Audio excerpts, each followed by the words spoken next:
You know those incredibly detailed pictures of the inside of the human body? The ones that show your brain or your knee with almost photographic clarity?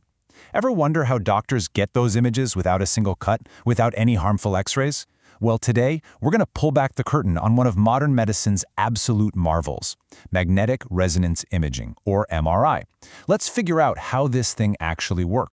I mean, just look at this machine. It really does look like something straight out of science fiction, right? But its job is very, very real. And honestly, it's revolutionary.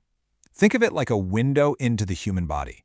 It gives us these unbelievable images of our soft tissues. We're talking muscles, nerves, the brain, stuff that's basically impossible to see this clearly any other way. And here's the kicker, the most amazing part. It does all of this with zero ionizing radiation. None. So, that really is the big question, isn't it? How does this giant, incredibly powerful magnet work with, of all things, radio waves to create a map of the hidden world inside our bodies? Well, the answer is, it's just so elegant, it's fascinating, and it all starts with something you have trillions and trillions of inside you, right this very second. Okay, so to really wrap our heads around how an MRI works, we have to think small. I mean, really, really small. The secret isn't actually in that huge machine. Nope. It's inside the atoms that make up every part of your body, and even more specifically, it's all about the most common element you're made of, hydrogen. So let me introduce you to the hero of our story, the proton. See, our bodies are mostly water, right? Which means we are packed with hydrogen atoms, and every one of those has a single proton. Now here's the key thing to get. Each one of these little protons is constantly spinning, and that spin basically turns it into a tiny, microscopic bar magnet, complete with its own north and south pole. Just think of yourself as being full of trillions of tiny, tiny magnets. Okay, so in your day-to-day life, all those little proton magnets are just pointing in totally random directions. It's complete chaos. But the second you slide into that MRI machine, you enter this immensely powerful magnetic field, and bam, suddenly, just like a whole army of compass needles all pointing north at once, a massive number of those protons snap right into alignment with that big magnetic field. But here's the thing, they don't just point perfectly straight and stay still. They actually wobble, or precess, around the main direction of the magnetic field. The best way to picture this is to think about a spinning top. You know how it spins but also kind of wobbles in a circle? That's exactly what our protons are doing. And the speed of that wobble, that's called the precessional frequency, is a super important piece of this whole puzzle. Okay, so let's take stock. We've got trillions of protons, all lined up and wobbling in a very predictable way. That's cool, but how does that become a picture of a brain? Well, the next step is to actually get these tiny magnets to talk to us. We need to find a way to listen for a signal they send out. And here's how we do it. The machine sends in a very quick burst of energy. It's a radio wave, what's called a radio frequency, or RF, pulse. The easiest way to think about it is like a quick shout aimed right at the protons. And this shout has just enough energy to literally knock them sideways, out of that nice, neat alignment they were in. Now, this is where the magic word comes in, resonance. See, the protons don't just react to any old radio wave. They will only absorb that energy, they'll only hear that shout, if the frequency of the radio wave perfectly matches their own wobbling frequency. That perfect match, that's resonance. And that, my friends, is the R in MRI. It's how we can be super selective and talk only to the protons we want to. So, what happens when the machine stops shouting? Well, the protons start to relax. They can't stay knocked over forever. They release that extra energy they absorbed and start to line back up with the main magnet. And as they do this, they give off their own very faint radio signal. It's like an echo of the shout we sent in. That echo is the precious signal the MRI scanner is designed to pick up. And here's the really crucial part. Not all echoes are created equal. Protons in different kinds of body tissue, say in fat versus muscle, relax at different speeds. And we measure this relaxation in two main ways. T1 is all about how fast the protons get back in line with the big magnet, and T2, that's about how quickly they fall out of sync with each other and stop wobbling together as a team. Two different kinds of relaxation, two different signals. And we're not talking about a tiny little difference here. These relaxation times are vastly different.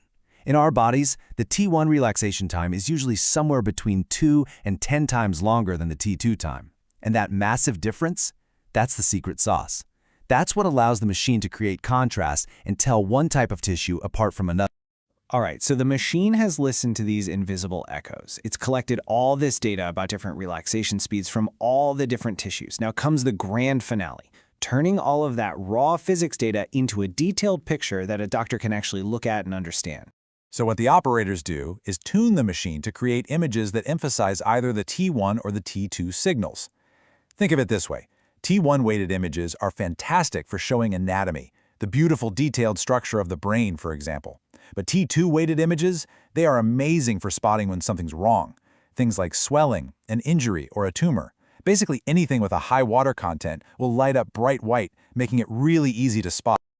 So that's the physics behind it all. But what about the actual machine? Let's do a quick tour of the hardware, the core components that make all of this incredible science happen. First up, and this is the big one, you have the main magnet. This thing is the heart of the whole operation. It's almost always a massive superconducting magnet that generates that incredibly powerful and stable magnetic field we need to get all those protons to line up in the first place. Okay, next we add in the gradient coils. Now these are smaller magnets inside the main one, and their job is to slightly tweak the main magnetic field in very specific ways. Why do that?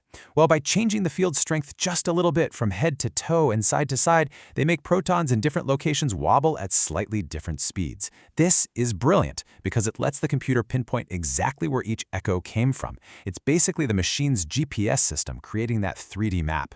And last but not least, we've got the RF system. This is the part that does the talking and the listening. It has a transmitter coil to send in that RF pulse, our shout, and a receiver coil that acts like a very sensitive microphone, listening for that faint echo coming back from the body.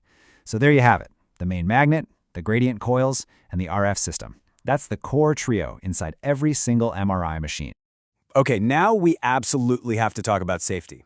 Because that main magnet, it's not a toy. It is unbelievably powerful. And the most important thing to know is that it is always on, 24/7. And because of that, it can be extremely dangerous if the rules aren't followed to the letter. This means that everyone, and I mean patients, doctors, cleaning staff, everyone has to be meticulously screened for metal before they go anywhere near that room. All metallic stuff has to come off. We're talking wallets with credit card strips, hairpins, even zippers on your pants. And it goes without saying, large metal objects like wheelchairs, IV poles, or oxygen tanks are a huge no-go. They can become dangerous projectiles pulled into the magnet with incredible and potentially deadly force. And that safety issue also means that some people unfortunately just can't have an MRI scan. Anyone who has certain types of implanted medical devices is at risk. We're talking about things like cardiac pacemakers, certain cochlear implants, or implantable defibrillators. The powerful magnetic field can interfere with these devices, damage them, or even cause harm to the patient.